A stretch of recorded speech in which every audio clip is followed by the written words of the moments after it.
Gumulantang sa buong Sansinukob ang pinaka-eskandalosong revelasyon na yayanig sa bawat hibla ng ating kasaysayan at tila isang higanting tsunami na tumama sa gitna ng Malacanang ngayong gabi.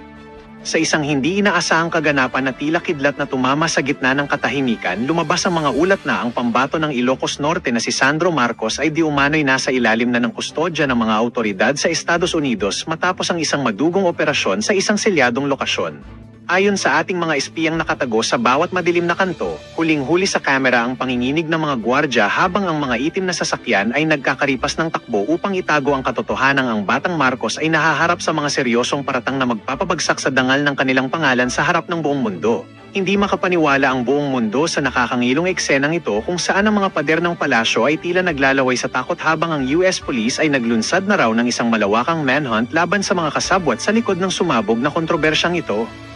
Ayon sa mga saksing nasa loob mismo ng mga selyadong opisina, tila tumigil ang pag-ikot ng mundo nang lumabas ang mga litratong selyado ng bakal na nagpapakita sa pagkubkob ng mga federal agents sa isang marangyang hotel kung saan di umano'y namataan ng batang opisyal.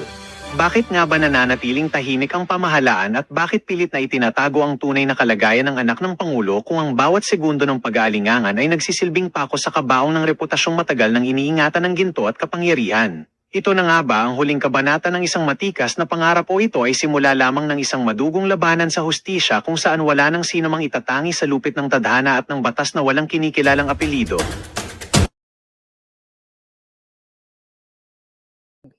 At Kong Tebes dito sa pagpatay sa media man na ito. Pag-usapan natin yan mamaya. At eroplano ng Amerikano, lumanding dito. Walang paalam, di umano. Tayo ba? Nagiging talagang tuta na ng Amerikano? Tuta na ba ng Amerikano? Tayo? O ang administrasyong ito?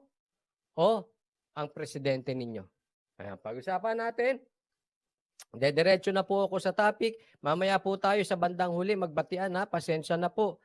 Pero meron ako nakita lang dito biglaan. Sabi niya, Coach Oli, nakaka-addict po yung inyong channel. Shout out naman James Ardines. Ayan, shout out sa iyo James Ardines. At happy birthday sa iyo. Balita ko birthday mo Master Judea. Shout out sa iyo. Okay, diretso na po tayo ha. Mamaya po tayo magbatian, mamaya po natin ipagpatuloy ang ating komentaryo, argumento at inyong mga isinasa isip at puso. Basahin po natin, mamaya tayo maging interactive sa bandang huli. But for now, diretso tayo agad. Ito po ang ating unang magiging topic. Ay, nako. Ito, yung pamamaril sa journalist na yan. Alam nyo po, napabalita po itong sa journalist at itong di umanong pag-archive ng kaso dito kay DG Bantag. Nabalitaan nyo po yun? Yung in-archive yung patungkol dito kay DG Bantag na kaso laban dito sa isang middleman na di umano ay ginamit ng ni DG Bantag at ni Sulweta. Okay? So, ito po ang pag-uusapan natin na sa aking opinion ay nakapuntos po dito si DG Bantag.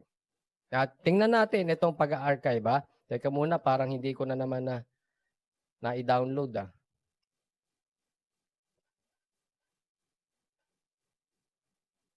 Tingnan natin, ito. So DOJ na lalo pang magpapatibay sa kaso ang pag-amin para sa mas mababang paglabag ng 8 iba pang akusado kaugnay sa pagkamatay ng inmate na si June Villamora. Mayroon anya talagang krimen na nangyari at ang kanilang pag-plead guilty ay magagamit laban kina dating Bureau of Corrections o Bucor Chief Gerald Bantag at former Bucor Security Officer Ricardo Sulweta kung sila ay sumuko o mahuhuli. Samantala, tuloy-tuloy ang manhunt o paghahanap. Ayan, ito po ito yung binalita na nag-plead guilty na po itong itinuturo si DG Bantag na sila ang nagpapatay dito kay Villamor. Ito'y patungkol muna tayo kay Villamor, ha? Huwag muna tayo kay Percy Lapid. Ito'y pinagbibintangan di umano si DG Bantag. O, nag-guilty sila, so it means confirm.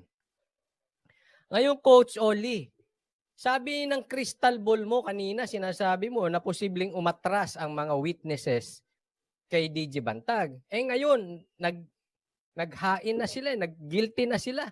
Parang itinuturo na si DG Bantag. Parang contradicting yung iyong balita dyan. Eh, mamaya po, sasagutin natin yan, ha? Ito po, yung 8 ay nag-plead guilty na, pero tingnan natin. Kinabantag at Sulweta, mayroon na ring patong sa kanilang mga ulo na pabuya sa makapagtuturo ng kinaroroonan ng mga ito para mahuli. Yan, okay. Nag-plead guilty, tapos meron ng 2 million na patong. Ito naman ay nasusubaybayan nyo, patungkol po ito kay DJ Bantag. Yan dalawa, tandaan po natin. Kasama na ang whole departure order laban Kinabantag at Sulweta para mapigilan ang paglabas nila ng bansa. Pakinggan po natin ang pahayag ni DOJ spokesperson Ay hold order pa. Okay. Assistant Secretary Miko Claban. Yun, congratulations. Congratulate po natin yung spokesperson ng DOJ nakakapagsalita na. Uy! Thank you. Pasalamat ka. Speaker Club Anyo. Tama ba ang pangalan ko? O speaker, pasalamat ka. Ngayon ay meron ka ng gamit. Kasi spokesperson ka pero nagsasalita si SOJ. Eh ngayon nakapahinga siya, ay gayahin mo yung bossing mo. Araw-arawin mo din yung paglabas sa media para malay mo. Next election, makatakbo ka na rin. O kaya next election, hindi ka na speaker, undersecretary ka na, o speaker, secretary ka na. Malay mo, this will open up opportunities for you. Kaya, gayahin mo lang ng gayahin yung idol bossing mo. I-press con ka ng press con. At baka nga magbukas ito sa'yo ng oportunidad. Pero wag naman sana magbukas din sa'yo ng sakit. Kasi baka magaya ka eh. Ang gayahin mo yung magbukas ng oportunidad. Hindi yung magbukas sa'yo ng sakit. Pero tatandaan lang natin total bata ka pa naman. Exercise, wag mo kakalimutan yan. Mag-exercise tayo tuwing umaga. Yuko-yuko, para hindi ka magaya sa akin. Masakit yung lower back. Yuko-yuko ka, total bata ka pa naman. Tapos iiwasan mo yung mga bisyo. Hindi, wag na natin puntahan. Baka mamaya sasabihin, nagbibintang tayo ng bisyo-bisyo. Wag na yan. Wag na yan. Wag na yung pinagbabawal na bisyo. Wag na natin pag-usapan yan. Kasi sasabihin, nagpaparatang pa tayo eh. Pag-usapan na lang natin yung wag ka magbibisyo ng alak.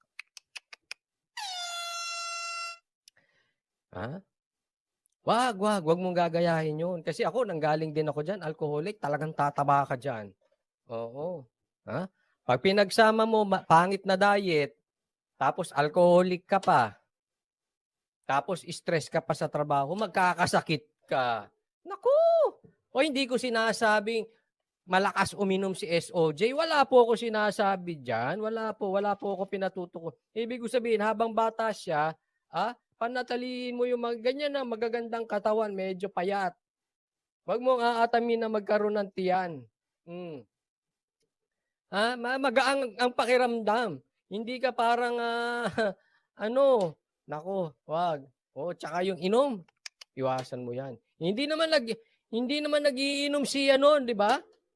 Alam naman yan sa madlang people na nakapaligid sa kanya. No? Di ba po? Si SOJ, hindi naman nagiinom. Hindi po alam ng nakapaligid. Kaya hindi ka mayaya. Kasi minsan ganyan, di ba? Sa mga bossing. Oo. Naalala ko yung una ako nakatikim ng beer, San Mig Light pa yan. Yung may-ari ng bar na offense sa akin kasi hindi pa ako umiinom. Doon ako nagsimulang uminom eh. Inoperan ako ng beer. Wala na, tuloy-tuloy na. The rest is history. Buti na lang, sa awa ng Diyos, nakaiwas ako doon. Pero hanggang dyan lang naman ang bisyo ko. Beer tsaka Yossi. And matagal na pong wala. Pero, ingat kasi baka pag ang mga bossing nyo, mahilig din mag-inom, madadamay kayo. Guaranteed yan. Pag pinainom ka, kung lasenggo bossing mo, di stress ka pa. Tapos lamon ka pa ng lamon, tirador ka pa ng pulutan.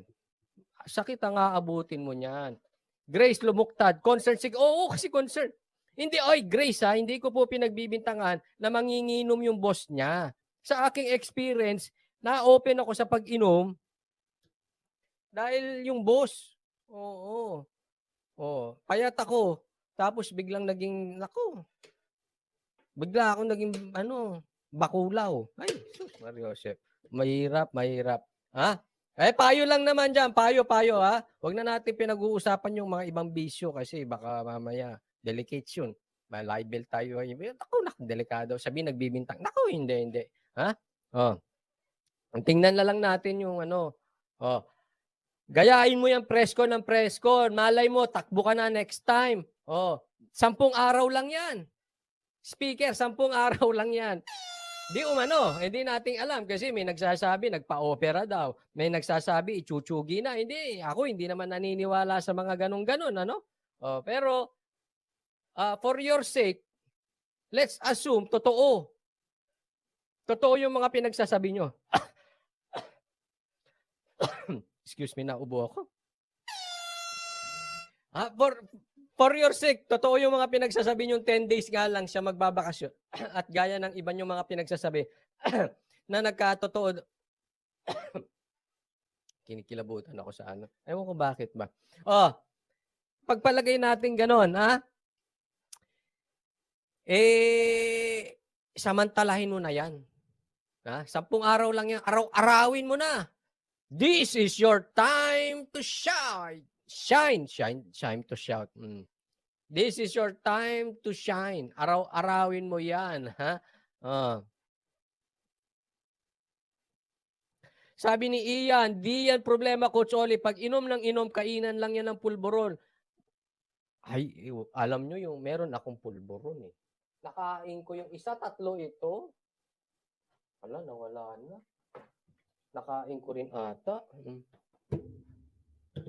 Dito pa yung may pulburon ako eh. Ito, isa ay coffee pulburon. Yung isa nakain ko na eh. Pili pulburon. Ayan. Delikado daw pala yung pulburon. Mag-iingat kayo dyan, ha? Ito ay from to? Legit po to, ha?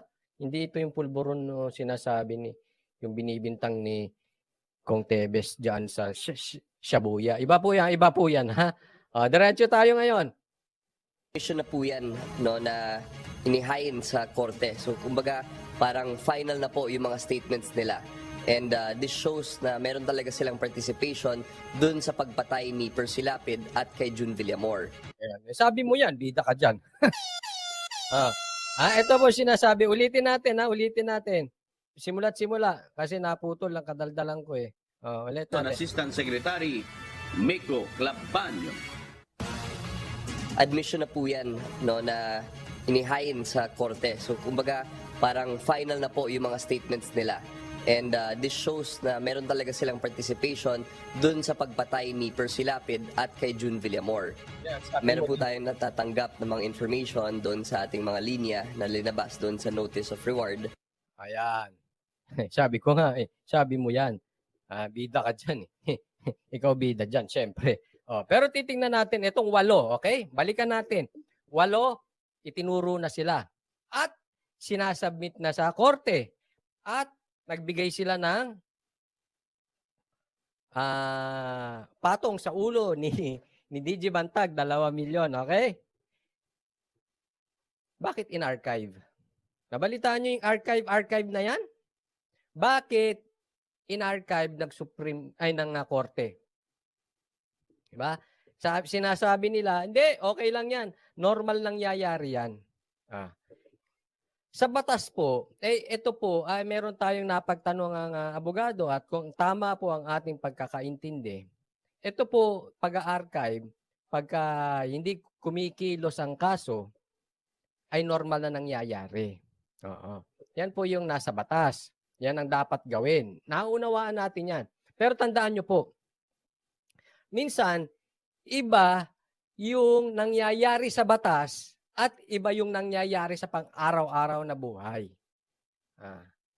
Halimbawa, sinasabi nila may color coding.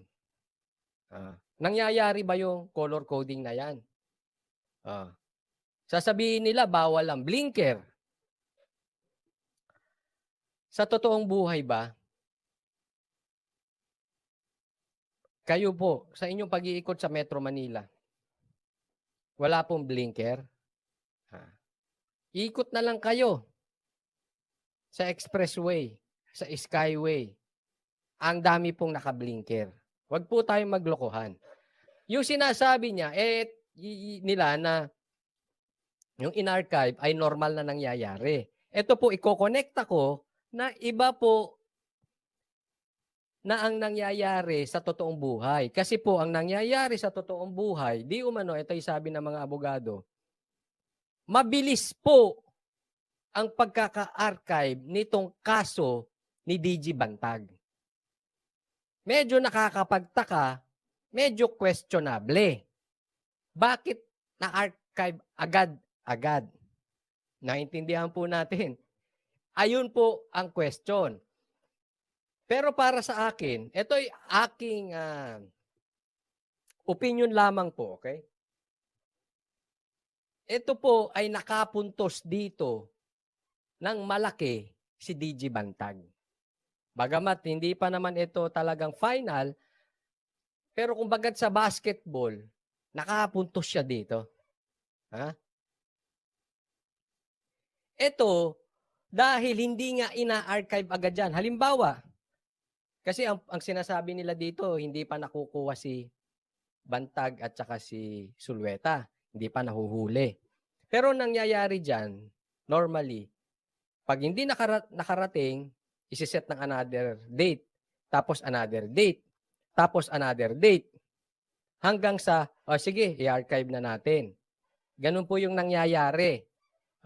Pero yung isa nangyari ngayon, pak! Archive agad.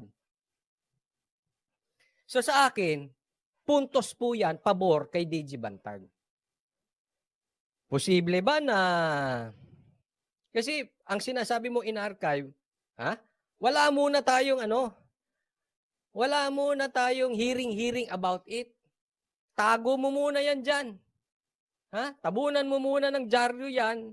Tabunan mo muna, lagay mo sa cabinet. Wala munang hearing, archive muna. Kasi wala pa naman si Bantag at saka si Sulweta. Pero ito, sa nakikita ko, again, nakaungas na naman, nakapuntos, nakalamang na naman dito si DG Bantag. Dahil wala nang hearing. Meron kayo ngayon biglang mga testigo. Tapos na-archive. Anong ibig sabihin yan? Oy, maraming salamat, Coach Oli. Happy weekend. Oy, thank you, pang weekend. Maraming salamat. Buena mano ngayong gabi. Aurea Hawaii, thank you po, thank you sa pag-sponsor at kusang loob na pag-suporta kay Coach Oli. Ito po, para sa akin, at kayo po ang humusga kung tama po itong aking sasabihin. Yung mga senyales po ay pumapabor kay DG Bantag. Una, ito po, ako'y naisip ko. Una, hanggang ngayon, sinabi susuko si DG Bantag. Hindi pa sumusuko. Tapos, alam nila kung nasaan, pero hindi nila mahuli-huli at nagbigay pa sila ng 2 million na patong. Alam niyo po yung 2 million na patong kay DG Bantag is a sign na talagang napipiga sila. Wala silang, hindi nila mahuli-huli si DG Bantag. Yung sinasabi nilang suko-suko, pinapaniwala lang nila ang sarili nila.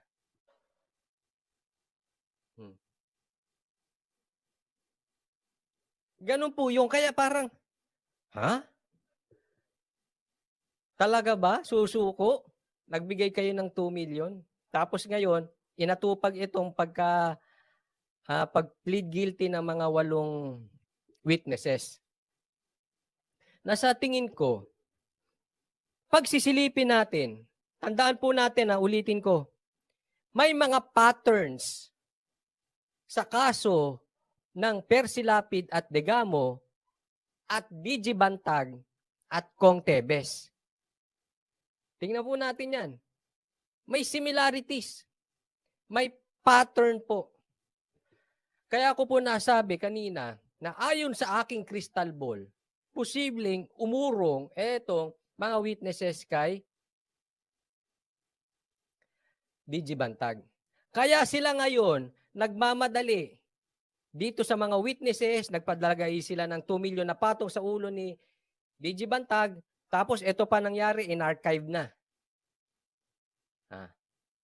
Bakit? Kasi yung kay Kong Tebes, nagsiatras.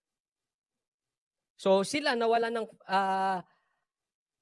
maipipress con kasi talagang lumamang dito si Kong Tebes tapos binanatan pa sila ng binanatan. Nag-social media ito si Tebes. Nakalamang to si Tebes. Malaki po ang nilamang niya. Aminin man nila o hindi, may tama sa kanila yon. Nagsiurong yung mga witnesses. Ito ang posibleng nangyari according to my crystal ball. Kayo na po ang humusga sa aking basa.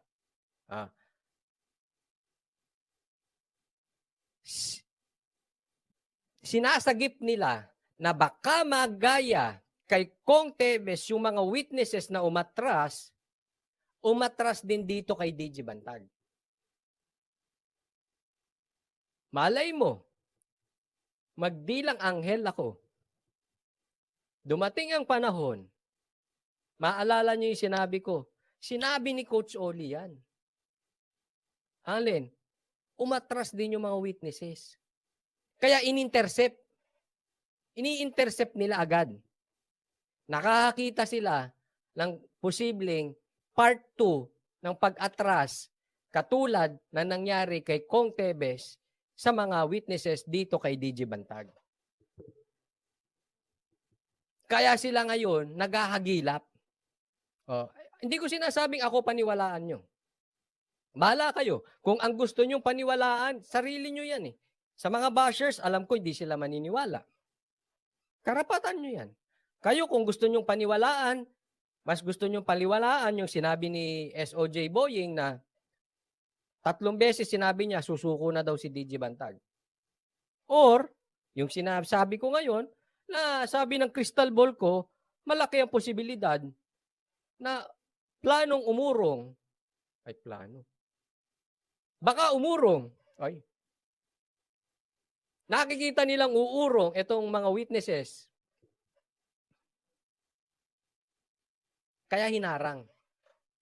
Hinaharang na agad. Atayin natin, tinan nyo, ha? Ngayon, titingnan natin sino magkakatotoo. Yung sinasabi ni SOJ na susuko si Bantag.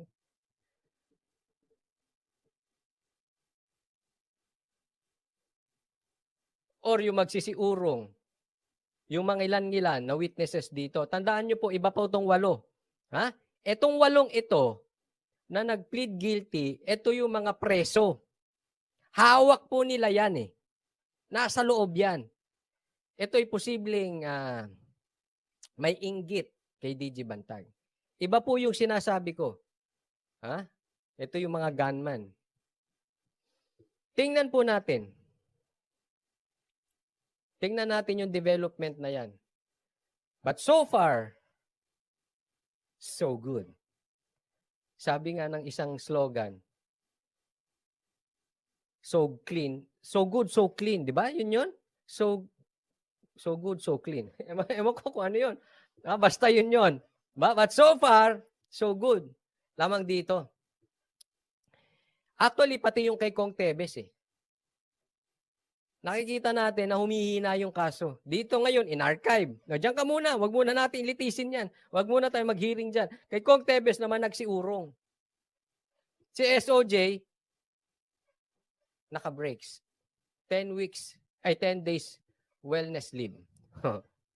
Kayo na ang humusga ng pangyayari nang naaayon sa balita or yung naaayon sa inyong naoobserbahan sa nangyayari sa totoong buhay in everyday life.